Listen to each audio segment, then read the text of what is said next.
Jesus in the Garden of Gethsemane. Jesus told the disciples soon before he died, "My children," that's lovely, Jesus called the disciples his children, "for only a little while longer I'm going to be with you. I give you a new commandment, that you love one another as I have loved you, so also you should love one another." Now they'd been told in the Old Testament, of course, to love one another. But the new commandment is to love one another as Jesus loved us. And he loved us so much that he died on the cross. So this is a totally new commandment, and it's very, very hard to obey. Like the song. Yeah, a new commandment I give unto you, that you love one another. So this is... Not that song, I can only remember a little bit of it. Yeah, there's lots of songs, quite lovely songs and hymns that talk about this. So this is what characterises us as Christians, as true Christians, that we love, not just in the sense of, oh, I like you, or being nice to somebody because they're nice to me, giving somebody a nice present, a birthday present, because they gave me a present, but to love each other as Jesus loved us. And he loved us while we were yet sinners. While we were still sinners, Jesus died on the cross before we even existed.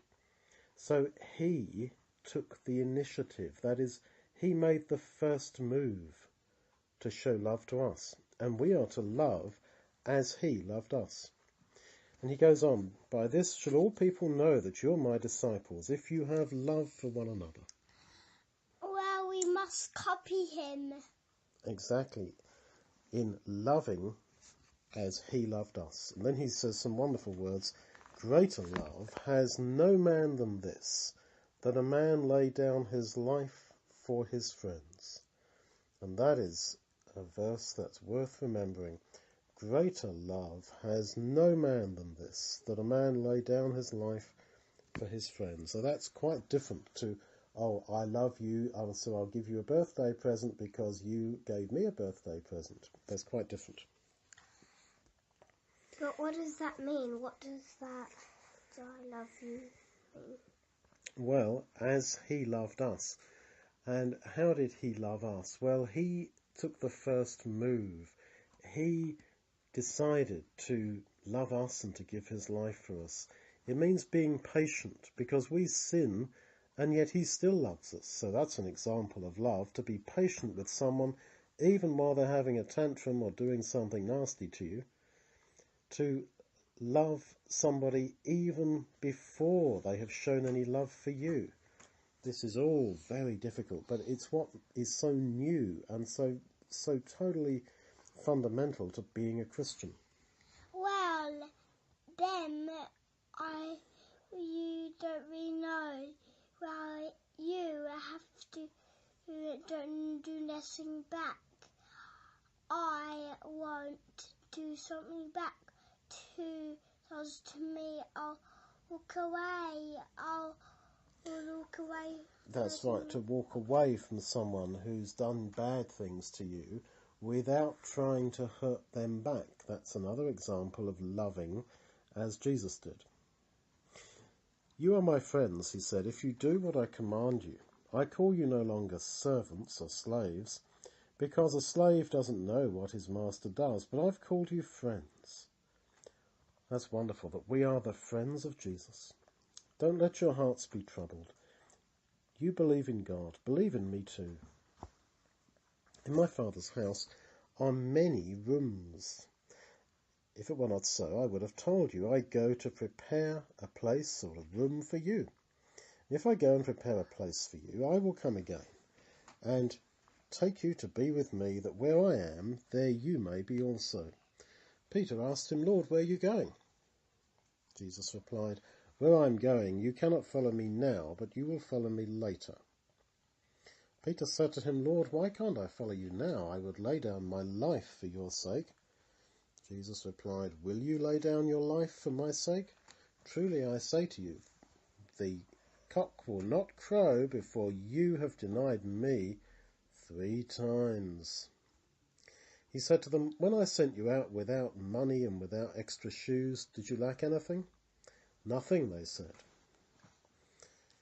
He said to them, "And now he who has a purse, let him take it, and also his wallet. He who's got no sword, let him sell his jacket and buy one." And they said, "Lord, here are 2 swords." And Jesus said, "That is quite enough." Well, you only have to have the 2 stuff, not loads of it. That's right. We don't need too much because he will provide for us. Well, when they'd sung a hymn, they went out of the city to the Mount of Olives. And Jesus said to them, "You will all run away from me tonight, because it's written, I will smite the shepherd," that's Jesus, "and the sheep," that's the disciples, "will be scattered. But after I've risen, I will go before you into Galilee." And again Peter said, "Though everyone else may run away from you, I never will." Jesus said to him, "I tell you, tonight before the cock crows, you will deny me 3 times. And again Peter says, "Even though I should die with you, I would never deny you." And all the disciples said the same.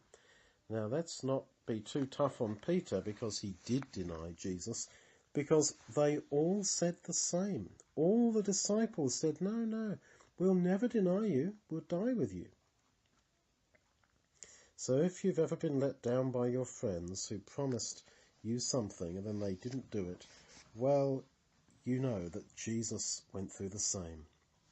Well, Jesus took with him Peter and James and John and began to be very, very sad. He went further and fell on his face and prayed, saying, "Oh, my Father, if it's possible, let this cup pass from me, but not my will, but your will be done."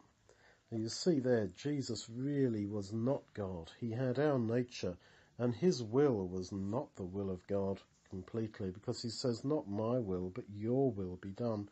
And he didn't want to die on the cross. He had all the fear of death that we have as people. And there appeared an angel from heaven strengthening him. And being in agony, he prayed more earnestly, and his sweat was like great drops of blood dropping down to the ground. He came back to the disciples and found them sleeping. He said to Peter, who had said, "I will never deny you," he said, "What, couldn't you watch with me for 1 hour? Watch and pray that you don't fall into temptation. The spirit is indeed willing, but the flesh is weak." Jesus went away again a 2nd time and prayed, saying, "O Father, if this cup," he means his cup of suffering, the cross, "if it can't pass from me without me drinking it, then your will be done." He came back to the disciples and found them sleeping again. And he went away and prayed a 3rd time and said the same words. And he came back and found them asleep again. And he said to them, "Sleep on now. The hour has come. It's enough. The Son of Man will be betrayed into the hands of sinners. Let us go. Rise up. He who is betraying me is coming." And while he was still speaking, Judas, one of the 12, came, and with him a great crowd with swords and clubs from the chief priests. Judas had told them, "Whoever I kiss, he is the one. Hold him fast." And he came up to Jesus, and Judas said, "Hail, Master," and kissed him. He betrayed Jesus with a kiss. How awful. And Jesus said to him, "Friend, why have you come?" So how kind Jesus was to this awful man. He calls him friend. And then they came and grabbed Jesus. And Peter, having a sword, drew it and cut off the right ear of the high priest's servant. I expect he meant to actually cut his head off, but the servant just ducked his head in time, and Peter just cut his ear off. Jesus said to Peter, "Put up your sword again into its place, for all who take the sword will die with the sword. Don't you think that I could just pray to my Father, and he would immediately give me more than 12 legions of angels to look after him?" And Jesus touched the man's ear, whose name was Malchus, and healed him. And he said to the disciples, to the crowds, "Have you come out as if I'm a robber with swords and staves, sticks, to capture me? I sat daily with you, teaching in the temple, and you never laid a hand on me." But all this was done that the scriptures of the prophets would be fulfilled. Then all the disciples ran away. Well, how sad that they were so weak. But we are weak as well. But we read about their failure and we promise that we will try to be stronger. But it was Peter really who did all the work afterwards. That's right. So he was truly sorry, just as we should be truly sorry for wherein we fail just like them and even worse. And we respond to that as he did by preaching the gospel and caring for people. He wanted to cut his head off. Well, he tried to cut the man's head off. He was really, really sure to be chained on the cross. Yeah, he really wanted to show himself so zealous for Jesus, but he was weak. And it's just like us. We are really the same. But, as we know with Peter, Jesus used him, and Jesus forgave him.